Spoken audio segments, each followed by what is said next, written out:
Olá, sejam todos muito bem-vindos ao Guia Cash. Hoje eu tenho a alegria de conversar com o Dr. Marcos Franchetti, ele que é cardiologista, e a nossa conversa hoje vai ser sobre atualizações em valvopatias e infarto agudo do miocárdio. Seja muito bem-vindo. Muito obrigado, Tarso. Muito obrigado pelo convite. É um prazer enorme estar aqui com vocês. Vamos lá, então. Vamos começar falando, então, o que são essas valvopatias e quais as mais comuns na prática clínica. As valvopatias são doenças das válvulas. As válvulas elas estão entre as câmeras do coração ou entre uma câmera do coração e um grande vaso. O objetivo dessas válvulas é permitir que o sangue flua de um lado para o outro, né, de uma câmera para outra ou de uma câmera para um vaso grande e que não deixe esse sangue voltar. E às vezes nós podemos ter alguns tipos de comprometimentos nessas válvulas. Uma delas é a estenose, que nós chamamos, que é a obstrução da válvula, que vai limitar o fluxo sanguíneo através dela. E outro problema que nós podemos ter é a insuficiência, que é para ela fechar e não deixar o sangue voltar, mas em alguns casos existe uma insuficiência e deixa o sangue voltar para dentro da cavidade. Na verdade, o fluxo deve ser sempre unidirecional, em uma direção só, mas às vezes você pode ter essa insuficiência e o fluxo voltar para dentro daquela cavidade que não era para voltar. Entendi. As mais comuns, né, a mais comum de todas, é a estenose valvar aórtica, é a obstrução da válvula aórtica, e essa válvula ela se localiza entre o ventrículo esquerdo, que é a cavidade principal do coração, e a aorta, que é o principal vaso que nós temos no corpo. Então, todo o sangue que sai do coração passa através dessa válvula, que é a válvula aórtica. E depois nós temos a insuficiência mitral, que é a insuficiência, né, o vazamento numa válvula chamada válvula mitral, que está entre o átrio esquerdo e o ventrículo esquerdo, duas das cavidades principais do coração. E depois as outras aí, mas as duas mais comuns são essas daí. Muito legal. E por que essas valvopatias são mais prevalentes em pacientes idosos? Como todo o nosso corpo envelhece, É, as válvulas também envelhecem. Então, quanto maior a idade, maior a incidência, né, maior a prevalência dessa patologia que é a valvopatia. A estenose valvar aórtica mesmo, mais comum, é a degenerativa, que é por envelhecimento. Então, quanto maior a idade do paciente, mais nós vamos ter valvopatia. Temos outras causas de estenose valvar aórtica também, quando a válvula, ao invés de ter três válvulas, que nós chamamos, que é cada um dos componentes que abre, nós só temos duas. Então, ao invés de nós termos uma abertura um pouco mais circular, nós temos uma abertura elíptica. Isso altera o fluxo e favorece com que a doença ela se manifeste um pouco mais cedo, em torno da sexta ou sétima década de vida, às vezes até na quinta década de vida. É um tipo de doença muito comum na população asiática. E na degenerativa, em torno da sétima, oitava da década de vida, que vai se manifestar um pouquinho mais tarde. essa população mais jovem tem alguma razão? É genético? Como é que é? É uma doença congênita, a pessoa nasce com aquilo, Hum, às vezes vai fazer o diagnóstico um pouco mais tardio, mas aquele paciente que vai no cardiologista com frequência, ele pode fazer o diagnóstico de um sopro cardíaco ou, através de um ecocardiograma, fazer o diagnóstico dessa doença um pouco mais precocemente, aí por volta da terceira, quarta década de vida. Mas a obstrução no início era uma obstrução discreta e ela vai se agravando com o passar dos anos. Não tem como eu dar uma medicação para isso daí e melhorar isso daí, né? Nós não temos como parar esse processo de envelhecimento da válvula. entendi. Vamos lá. E os principais sintomas que indicam, então, esse problema valvar, como é que são? O principal de todos é a dispneia, é a falta de ar. Numa Hum, fase um pouquinho mais tardia, nós podemos também, em algumas valvopatias, ter dor no peito. Em algumas situações mais complexas, mais graves, numa fase mais avançada, o paciente pode ter síncope, que é o desmaio. E isso já é uma fase um pouquinho mais avançada. Uns outros sintomas diferentes, como a estenose, obstrução da válvula mitral, você pode ter hemoptise, né, escarrar com sangue. Então, são vários sintomas, mas os principais são esses, né? A falta de ar, a dispneia, a dor no peito e a síncope, que é o desmaio. que aí já é extremo, né? Já é uma situação já que nós temos que atuar muito rápido, porque nós temos um risco aí muito grande de morte súbita. De maneira repentina, o paciente morrer por isso daí. E o que mudou no tratamento dessas valvopatias com os novos procedimentos minimamente invasivos? Mudou muito, né? Eu digo que está em mudança, uma mudança muito, muito rápida e uma evolução assim fora do comum. Nós temos a primeira prótese implantada para fazer o tratamento da estenose valvar aórtica em 2002. O professor Alain Crevier, que é um francês, que faleceu o ano passado de infarto, mas ele implantou a primeira prótese. Aqui no Brasil foi em 2008 a primeira prótese. Aqui em Maringá, em 2014, implantei a primeira prótese aqui. E de lá para cá, nós tivemos uma evolução muito, muito grande no arsenal terapêutico. As próteses foram melhorando, o perfil da prótese. Começamos a implantar a prótese de maneira diferente para diminuir a incidência de marca-passo, porque tinha um índice de marca-passo muito alto no início. Então, nós temos uma evolução muito grande, não só mais tratando a valvopatia, a estenose aórtica, mas agora também, esse ano, prevê-se a chegada de uma prótese para tratar a insuficiência aórtica. Nós já tratamos a insuficiência aórtica, mas com uma prótese que é uma prótese não dedicada. A prótese que a gente usa para tratar a estenose, a gente trata a insuficiência. Mas nós temos risco de embolização e tudo mais, e esse ano deve chegar no Brasil essa prótese para a gente tratar a insuficiência aórtica também. Temos prótese para tratar a insuficiência mitral, nós temos os clips, e nós, quando você tem uma insuficiência, né, que esses folhetos da prótese podem estar distantes e faz vazamento, você tem clips, né, que você faz clipagem dos folhetos para aproximar, para ele não ter uma regurgitação, né, um vazamento tão grande. Temos as próteses dedicadas para a insuficiência mitral, temos prótese também agora que já está disponível no Brasil para tratar outra válvula, que é a válvula tricúspide. Então, o arsenal assim, terapêutico que nós temos para tratar as valvopatias hoje de maneira percutânea é muito grande. Que vocês chamam de minimamente invasivos. Minimamente invasiva. A TAV, na verdade, é Transaortic Valve Implantation, é implante de uma válvula aórtica através da aorta, que é essa artéria que a gente tem, né? Na verdade, o acesso, ele é um acesso femoral hoje. A primeira prótese que se foi utilizada para tratar, se abria aqui, transapical, então abria o ápice, que é a ponta do coração, e fazia o implante por aqui. E depois, um canadense chamado John Webb, que depois foi o que implantou a primeira prótese via transfemoral. E hoje, 95% das próteses que a gente coloca são via femoral. Então, nós fazemos um acesso femoral. Evolução muito grande, porque em um dado momento nós fazíamos esse procedimento com o paciente em anestesia geral. Usava-se um ecocardiograma transesofágico, colocava uma sonda dentro do esôfago para conseguir enxergar um pouco melhor o coração, que o coração está ali na frente do esôfago. E nós tínhamos incisão de 4 a 5 centímetros dando ponto.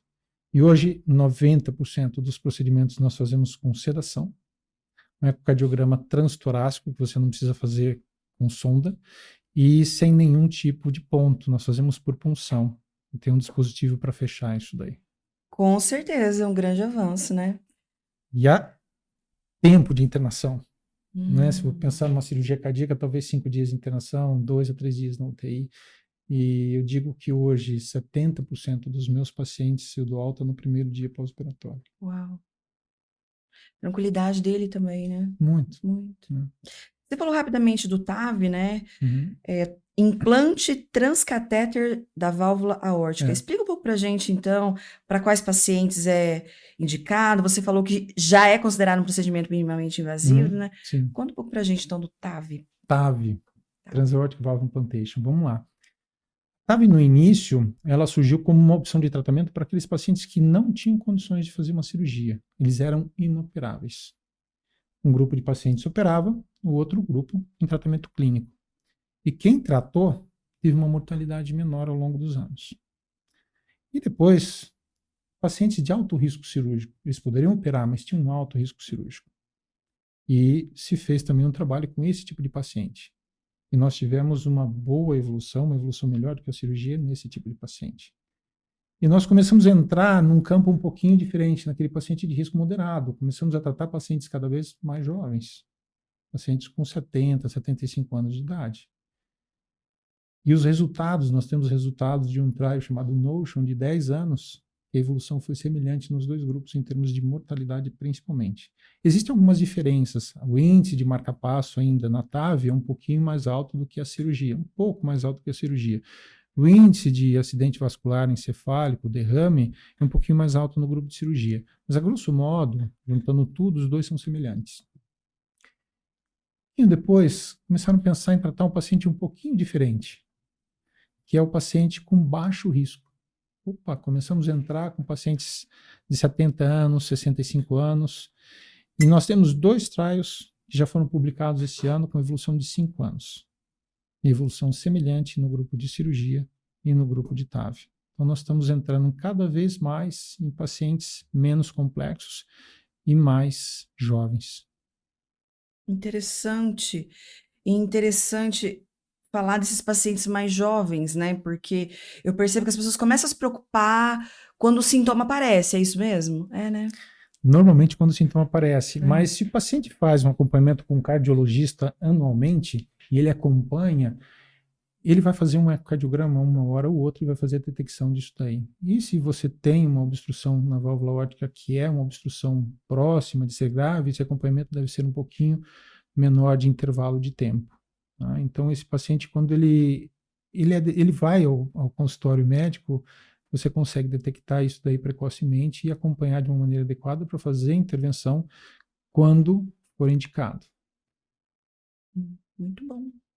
E a estenose valvar aórtica, ela tem uma evolução ao longo dos anos, né? Que você começa a ter falta de ar aos grandes esforços, depois aos moderados esforços, depois aos pequenos esforços. E muitas vezes o paciente idoso é um desafio para a gente. Por quê? Porque o paciente idoso, ele não faz grandes esforços.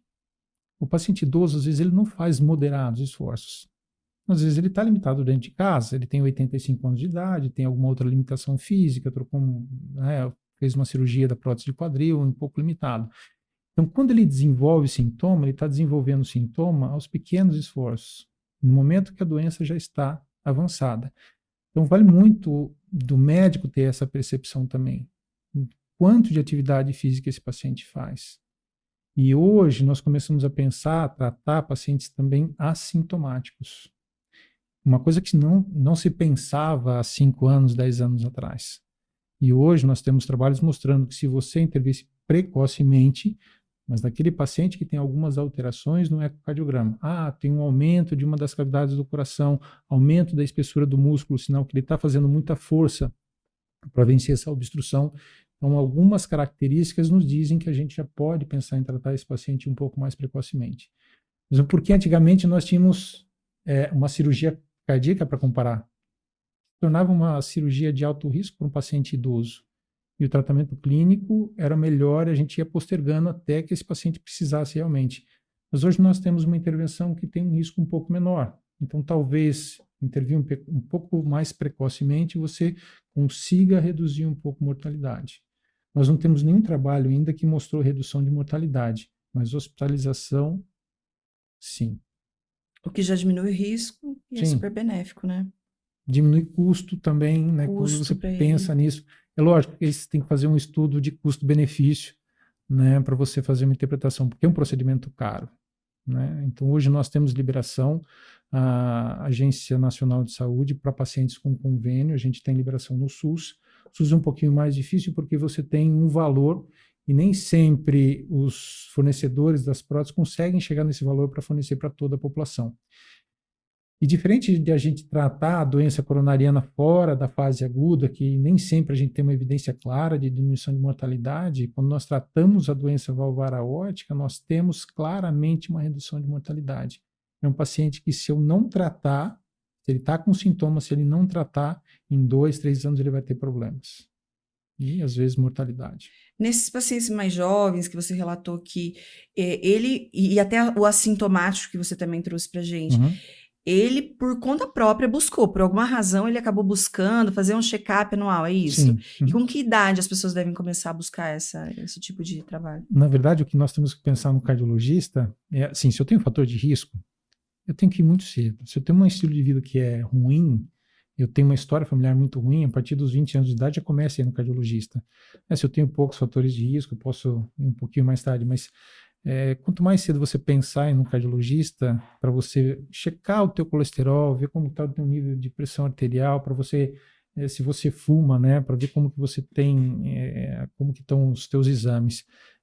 Para você contar para o cardiologista qual que é a história clínica, qual que são os teus fatores de risco, para você ver a tua história familiar e colocar num padrão de risco. Você é um padrão de risco que é um risco baixo, você pode fazer um acompanhamento mais tranquilo. E aqueles pacientes que têm um risco mais elevado, fazer um acompanhamento mais próximo. Mas isso é o cardiologista que vai definir a primeira vez que você for lá, né? Nós estamos falando me lembrei agora da patologia valvar aórtica, que a gente está tratando cada vez pacientes mais jovens. Isso não é uma realidade aqui no Brasil ainda, mas nos Estados Unidos, por exemplo, 48% dos pacientes que têm uma estenose valvar aórtica são tratados hoje, tá? 48% com pacientes menos de 65 anos são tratados com intervenção percutânea, sem abrir o peito, a TAV. Muito bom, muito bom. E o que caracteriza um infarto agudo do miocárdio e os principais fatores de risco desse infarto agudo? Vamos lá. Infarto agudo do miocárdio é consequência de uma doença. Eu sempre falo isso para os pacientes. Essa doença é uma doença chamada doença aterosclerótica. O que é isso? Acúmulo de placa de gordura nas artérias. Isso seria uma artéria normal. Isso aqui é uma artéria com placa de gordura.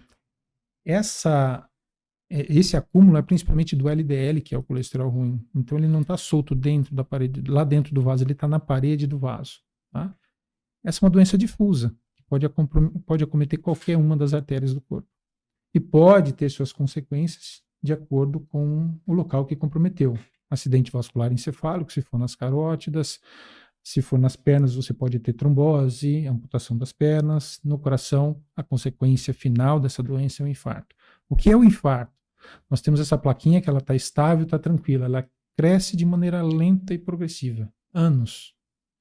Mas como é que eu explico aquele paciente que estava em casa, tranquilo, e colocou a mão no peito e morreu? Ou que foi dormir e não acordou, que são várias histórias que a gente escuta.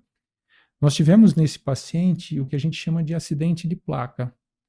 A camada mais interna é uma camada que pode se tornar muito fina quando você tem vários fatores de risco, diabetes, hipertensão, tabagismo, sedentarismo, história familiar. E essa camadinha ela é tão fina que ela pode sofrer uma ruptura. Não é uma ruptura que vai explodir a placa, mas uma pequena úlcera, uma pequena fissura nessa camada mais interna. Isso vai expor o conteúdo da placa para a corrente sanguínea. E ali tem estímulos para agregação e adesão das plaquetas, que são as células que fazem a coagulação. É como se a gente tivesse cortado e formou um coágulo ali em cima. Lá dentro, se machucou, vai formar um coágulo. Esse coágulo, sim, ele pode crescer e ocluir o vaso em questão de minutos a hora. E aí sim você pode ter uma interrupção completa do fluxo. Era uma obstrução de 60%, 70%, 80%, que acabou sofrendo um acidente, formou um coágulo em cima e fechou por completo a artéria. Essa artéria, ela corre na superfície do coração e vai levar sangue para o músculo do coração. E quando você tem a oclusão completa dessa artéria, todo aquele músculo que é irrigado por essa artéria fica sem sangue. Se você não atuar de maneira rápida, que esse é o infarto agudo do miocárdio mais grave, e tem uma alteração no eletro, que é característica, que é o supradesnivelamento do segmento ST, se você não abrir essa artéria rápido, em 12 horas, esse músculo vai morrer. A consequência final disso é que esse músculo ele fica fraco, aquela região que é infartada não contrai mais. Aí nós vamos ver o coração fraco, insuficiência cardíaca, falta de ar, que são as consequências de um infarto não tratado. Então é a consequência final de uma doença chamada doença aterosclerótica. O espectro mais grave. Os fatores de risco? Já tinha contado ali, Sim, né? Mas basicamente mesmos. a hipertensão arterial sistêmica, o diabetes mellitus, tabagismo, obesidade, sedentarismo, história familiar. Então, são vários fatores que vão... E o estresse, né? A nossa vida hoje, que é uma vida cheia de estresse, e nós temos o sedentarismo associado. Então, tudo isso daí vai contribuir. Mas os principais fatores de risco são esses. E quando eles existem, ou eles devem ser controlados, como no caso da hipertensão, do diabetes, da dislipidemia, que é o colesterol elevado, ou eles devem ser abolidos, como é o sedentarismo, como é o hábito inadequado, a dieta inadequada, o tabagismo, né, e o sedentarismo. Então, são situações que você consegue abolir completamente. Cigarro é a pior de todas que a gente consegue abolir, a gente consegue melhorar a qualidade de vida, a gente consegue diminuir o risco desse paciente. E os outros a gente consegue controlar, nós conseguimos controlar a diabetes, controlar a hipertensão, controlar o colesterol. Muito legal. Quais são os sinais de alerta para um infarto e por que é fundamental agir rápido? Você acabou de falar, né, do agir rápido. Sim. Esses sinais de alerta. O principal deles, né? Todo mundo fala e que todo mundo deve saber. A dor no peito. A dor no peito tem uma característica que é uma característica, não é a dor em pontada, mas uma dor em aperto, peso ou queimação. E às vezes ela pode ter uma irradiação, não só ficar no peito, mas pode ir para a mandíbula, para o braço, principalmente braço esquerdo, e região do epigastro também, região do estômago. Tá? Então são possibilidades. Pode ter uma irradiação para as costas também. Outros sinais e sintomas que nós temos que nos preocupar, a falta de ar, sem nenhuma explicação. Tem muitos pacientes que podem não ter uma dor característica típica. Alguns pacientes só têm dor abdominal. E ele acha que não é nada, que foi alguma coisa que ele comeu, e ele fica em casa e ele está infartando há 24 horas, ele chega numa fase tardia já. Então, sempre dor epigástrica, no pronto-socorro, a gente sempre tem que pensar em infarto também. Suor frio, falta de ar, mal-estar epigástrico, né, no estômago, são outros que nós temos que nos preocupar. Muito bem. O que há de mais atualizado no manejo do infarto para reduzir essas complicações, especialmente a mortalidade? Primeiro, hoje, nós temos, acho que, uma rede de atendimento de infarto que é muito evoluída no Brasil, né, com o SAMU. Isso nos traz uma possibilidade de tratamento muito rápido. Primeiro tipo de tratamento que foi eficaz em diminuir uma mortalidade foi lá na década de 60, 70, foi internar o paciente numa UTI e monitorizar as arritmias que esse paciente fazia. E se fizesse uma arritmia mais complexa, mais grave, fazer um choque ou fazer uma medicação para reverter essa arritmia. E depois, mais tardiamente, apareceram os trombolíticos. O que é o trombolítico? É uma medicação para dissolver esse coágulo. Ele não vai dissolver a placa.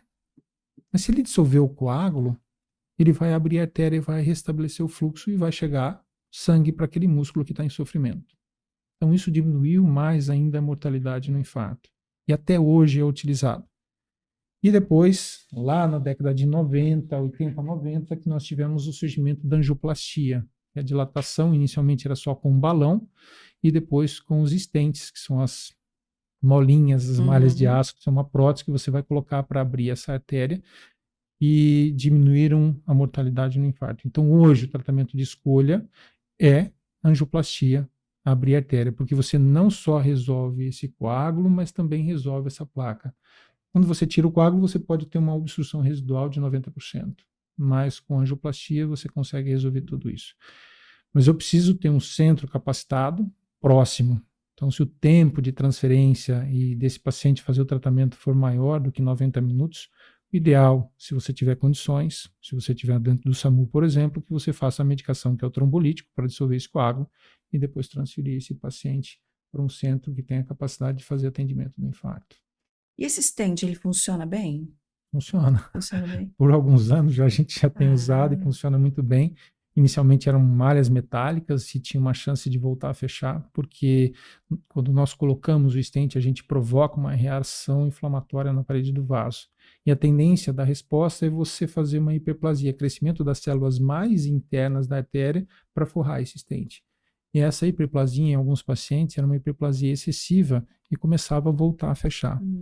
E depois apareceram os stents, que são os stents farmacológicos, tem uma medicação na parede. Eu já acho que praticamente 100% dos casos que a gente faz, que nós fazemos, são stents farmacológicos. No SUS também tem um amplo acesso a stents farmacológicos hoje. Isso diminui bastante a chance de voltar a fechar. Legal. Quais os pacientes, então, têm maior risco de evoluir para complicações graves após um infarto? Após o infarto. Primeira coisa que eu tenho que entender é que você tem um infarto. e uma artéria pequena. E o risco é pequeno. E eu tenho um infarto de uma artéria grande que irriga uma grande área de músculo cardíaco do miocárdio. E esse paciente tem um risco maior. Segundo, eu tenho pacientes que têm obstrução só em uma artéria. Eu tenho pacientes que têm obstrução em várias artérias. Não só a obstrução de 100% em uma artéria, mas tem comprometimento de outras. E às vezes esse paciente ele já teve um infarto e não percebeu, então ele já tem uma porção do músculo comprometido e vai ter uma outra porção do músculo comprometido depois desse infarto. Então, sem dúvida nenhuma, esses pacientes vão ter uma grande área infartada, ter uma chance de evolução pior. O paciente que tem uma comorbidade muito grande, várias artérias comprometidas, o paciente que já teve um infarto prévio. E aquele paciente que chegou tardiamente. E esse é o nosso grande problema. Por quê? Porque esse músculo já morreu. Depois de 12 horas, na maioria das vezes, posso abrir a artéria, mas eu vou levar sangue para um músculo que já morreu e eu não vou ser eficiente nesse tratamento. Então, aí vem os riscos da insuficiência cardíaca, das arritmias e das complicações mecânicas do infarto, que você pode ter até uma ruptura. Quando o músculo está totalmente comprometido, ele pode romper, porque ele faz uma fibrose, ele pode romper, fazer extravasamento do pericárdio, que está em volta, uma membrana que está em volta do músculo do coração. Então, são as complicações mecânicas também que aumentam o risco de mortalidade naqueles pacientes que chegaram para fazer o tratamento de uma maneira mais tardia. Ok. E essa intervenção imediata, além, né, dessa necessidade dessa intervenção imediata, quais os cuidados são essenciais nessa reabilitação pós-infarto? Primeiro é mudança do estilo de vida. Tudo que eu não estava fazendo de maneira correta, eu tenho que fazer.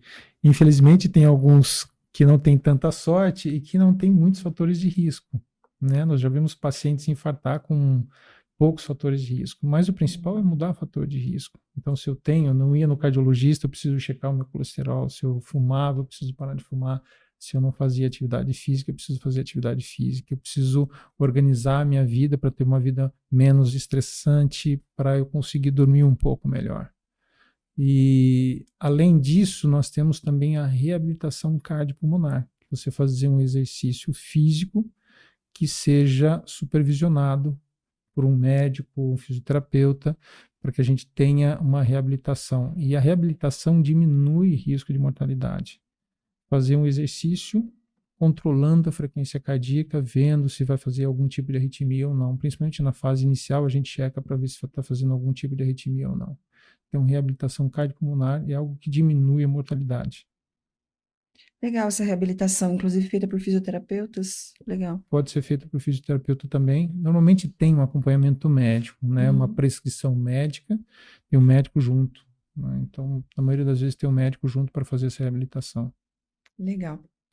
Vamos trazer então agora algumas perguntas que os pacientes enviaram aqui Sim. pra gente, tá bom? Vamos lá. Fui diagnosticado com estenose aórtica, mas eu não tenho sintomas. Preciso operar? Precisa passar no cardiologista, fazer uma avaliação. E principalmente a respeito dos sintomas, eu preciso saber se esse paciente realmente não tem sintoma, porque às vezes esse paciente, principalmente o paciente idoso, ele não percebe. O que acontece? Ele começa a andar, ele tem um pouquinho de falta de ar, ele fala assim, eu não vou andar mais. Eu tenho falta de ar? Não tenho. Mas eu não tenho falta de ar porque eu me autolimitei. Então, muitas vezes é isso. Então, tá na consulta presente alguns familiares, falam assim, mas por que ela não está indo mais no mercado? Por que ela ia no banco ela não está indo mais? Porque uma vez ela falou que estava cansada.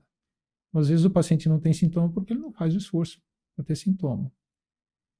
Segundo, eu posso avaliar isso daí através de um teste ergométrico, colocar o paciente numa esteira e ver se ele tem sintoma ou não tem sintoma. Ou um próprio teste de caminhada de 6 minutos, para ver como que ele caminha, para a gente avaliar se ele tem sintoma ou não. E depois avaliar um ecocardiograma, porque o ecocardiograma, às vezes, aquilo que eu disse, né? Às vezes o paciente não tem nenhum sintoma ainda, mas ele já tem alguns sinais de comprometimento do músculo cardíaco. Eu posso usar o eco para avaliar a parede do músculo do coração. Então, é aquele que é o coração que está indo na academia, mas por uma coisa que ele não precisava, né? Porque ele está fazendo muita força e ele vai espessando. E aí, o átrio que esvaziava dentro desse ventrículo, que já está com uma pressão muito alta, por causa, ele não consegue jogar o sangue para frente, o átrio que esvaziava ali, ele também tem dificuldade de esvaziar. Então, aumenta a pressão dentro do átrio, aumenta o tamanho do átrio. E a válvula mitral começa a ter insuficiência. Então, eu vou avaliar no ecocardiograma se existe algum sinal que me indica o tratamento um pouco mais precoce. Por outro lado, eu posso usar alguns outros métodos, como a ressonância. Eu vou avaliar quanto eu tenho de fibrose. Quando esse músculo vai crescendo muito, muito, muito, chega um momento que a quantidade de sangue que está chegando para ele começa a ser insuficiente, ele pode começar a fazer fibrose do músculo. Essa fibrose é uma fibrose que pode desencadear arritmias. Então, se eu fizer uma ressonância e houver uma quantidade grande de fibrose que não seja justificada por outras patologias, somente pela estenose aórtica, eu já teria indicação de pensar em tratar esse paciente. Fica a sugestão para os familiares também observar, né? Parou de ir ao mercado, parou de fazer coisas que fazia. Exatamente. Muito legal isso. Segunda pergunta. Meu pai teve um infarto e passou por um cateterismo. O que pode ser feito para evitar um outro evento? Provavelmente ele tenha passado por uma angioplastia. Uma coisa que todo mundo confunde, cateterismo é um exame diagnóstico. Nós colocamos o catéter na origem da artéria e fazemos injeção do contraste. Por catéter também a gente faz um outro procedimento que é a angioplastia, com um implante dos estentes, mas isso nós temos que entrar com um fiozinho dentro da artéria para fazer a liberação dos estentes lá dentro. Tá? Então, provavelmente ele tenha feito, se ele teve um infarto, ele fez o cateterismo, o diagnóstico, ele também fez o tratamento. Os cuidados que ele tem que tomar, eu acho que são os mesmos que a gente estava falando ali. Cuidar de todos os fatores de risco, porque se ele não cuidar de todos os fatores de risco, ele não tomar as medicações de maneira adequada, ele não for no cardiologista, ele está sob alto risco de ter um novo infarto. Tem alguns pacientes que mesmo controlando todos os fatores de risco ainda vão ter risco, ainda sim, mas é raro. E as medicações são muito importantes. A estatina, que é a medicação para diminuir o colesterol, que não é só para diminuir o colesterol, mas para estabilizar o crescimento dessas placas. Que é a rosuvastatina, a atorvastatina, as estatinas como um todo.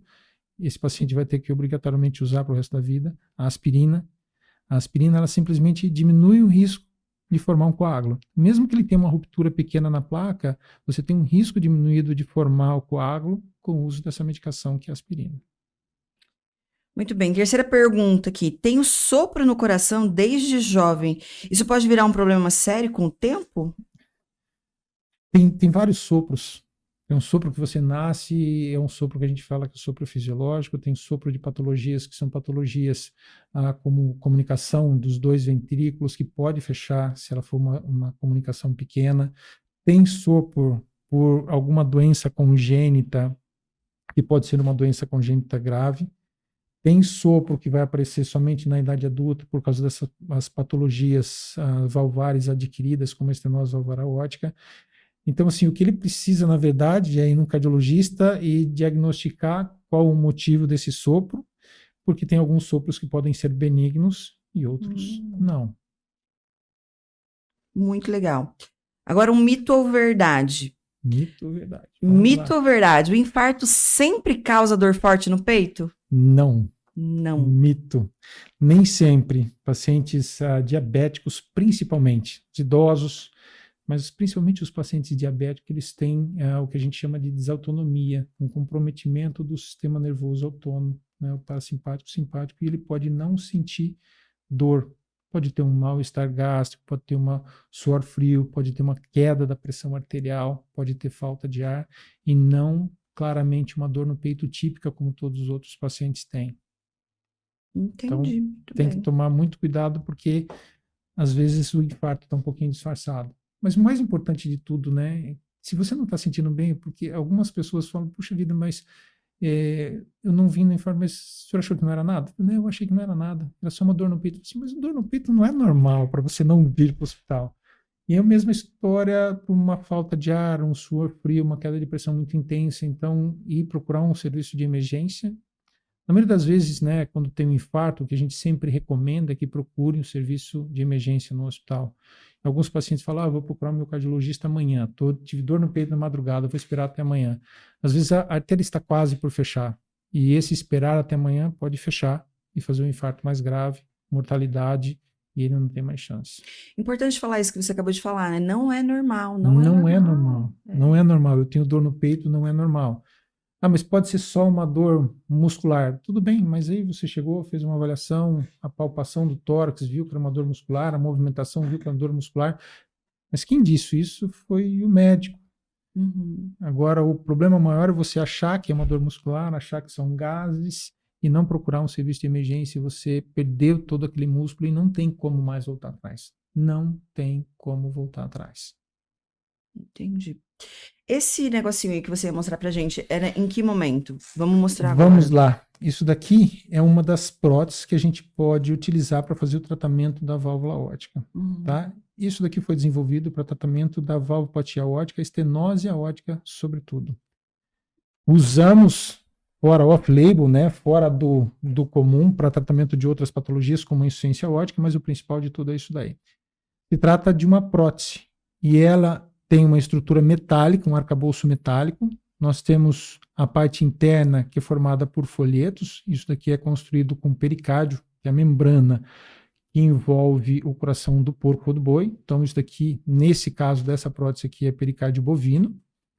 E ela aqui nós estamos vendo ela aberta, mas ela vai abrir e fechar. 60, 100 vezes por minuto. Cada batimento, uma abertura e um fechamento. E tem a função de deixar o sangue sair do coração, mas não deixar ele voltar.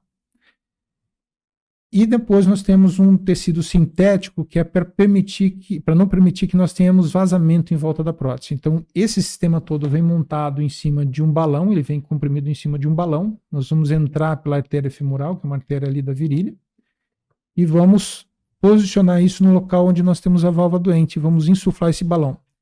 Essa prótese ela vai esmagar aquela prótese antiga, a válvula antiga, e nós vamos ter a válvula nova funcionando ali. E ela é desse tamanho original mesmo? Não. Não, né? Esse não é minimamente invasivo, gente. Eu mostro para o paciente e falo assim, a gente vai colocar uma prótese desse tamanho. Assim, o paciente já fica com o olho aberto. Eu imaginei, socorro. Isso daqui é um tamanho só para demonstração, sim, mas normalmente em torno de 20 a 30 milímetros. No caso dessa prótese, 29 milímetros. A menor, 29 milímetros de diâmetro e a maior, 29 milímetros de diâmetro. E muito resistente, né? Igual você falou. Muito resistente. Várias e a durabilidade disso daqui, a gente acredita que tem uma durabilidade que vai ser próxima de uma válvula cirúrgica, ou até maior do que uma válvula cirúrgica, em torno de 10 anos. Lógico que nós temos o paciente que vai desenvolver uma doença um pouco mais precoce, com 2, 3 anos ele pode ter o comprometimento da válvula, mas isso é minoria. E nós vamos ter também uma minoria na outra ponta que vai durar mais do que 10 anos, 15 anos, até 20 anos, mas que também é minoria. Em torno de 10 anos seria a durabilidade. Mas hoje nós temos mecanismos para diminuir esse envelhecimento. No começo as próteses duravam muito menos, mas depois nós desenvolvemos tratamento para não calcificar a prótese, que era o grande problema. Ela vai calcificando, ela vai obstruindo e ela vai fechando tudo de novo. Então tem hoje tratamento para você não ter calcificação, e esses tratamentos são cada vez mais evoluídos. E a tendência é de a gente ter uma durabilidade cada vez maior dessas próteses.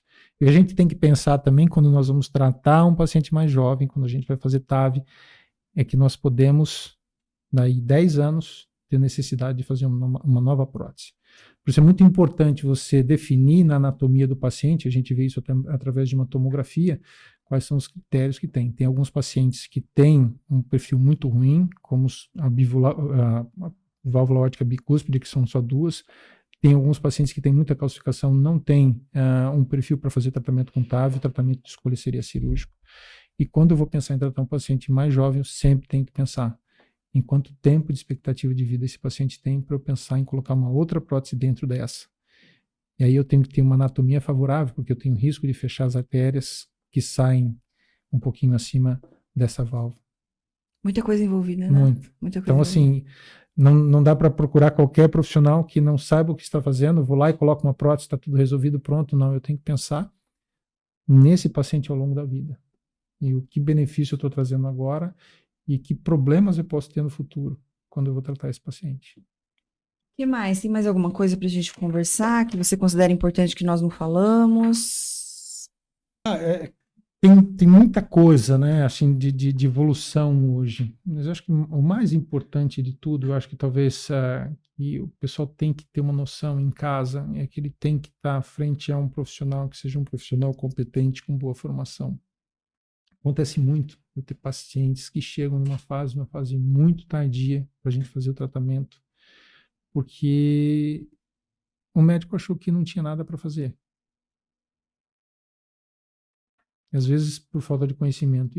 E às vezes é por causa de um problema nosso também, que nós estamos fazendo o procedimento não chegar até um médico através de palestras, através de cursos, para deixar ele ciente de que nós temos tratamento para esses pacientes, mesmo com... Eu estou avaliando uma paciente que tem 95 anos. Olha só. Eu já tratei pacientes com 92 anos de idade, já tratei paciente com 95, e eu tenho um que 95 anos de idade, e o médico me mandou uma foto dele, como ele estava. Ele estava em cima do pé de jabuticaba. Ele morreu com 98. Então, assim, se nós não tratássemos esse paciente que estava com uma estenose muito grave, a mortalidade dele em 1 ano, 6 meses, seria de 50%, 60%. Mas ele teve qualidade de vida para ficar com os familiares até os 98 anos de idade. E ele morreu, acho que na verdade, de um acidente vascular encefálico, ele teve um sangramento. Mas ele teve a oportunidade de viver mais alguns anos. Importante também, quando nós vamos tratar esse paciente, é avaliar a expectativa de vida dele. Se eu tenho um paciente com uma doença terminal que vai viver menos do que 1 ano, não tem por que eu fazer uma intervenção. Se eu tenho um paciente que ele tem uma doença debilitante muito grave, como Alzheimer muito grave, ele já tem 90 anos de idade e não tem qualidade de vida nenhuma, não tem por que eu tratar esse paciente. Mas se esse paciente é um paciente que tem uma interação com os familiares e tem capacidade mental plena, ainda faz atividades, não tem por que não tratar, não tem por que a gente não pensar em tratar, mesmo que ele tenha 90, 95 anos de idade. A expectativa de vida aumenta a cada dia e hoje nós temos pacientes que têm 90, 100 anos de idade que estão vivendo bem. Que bom que a gente tem esses recursos, né? Sim. É muito bom. Marcos, quero agradecer Imagina. imensamente a sua participação aqui Eu que no Guia agradeço. Cash. Foi muito esclarecedor, muita Muito coisa obrigado. e como você mesmo falou, né? A gente às vezes até acaba normalizando. Foi muito esclarecedor. Obrigada. E até o nosso próximo Guia Cast.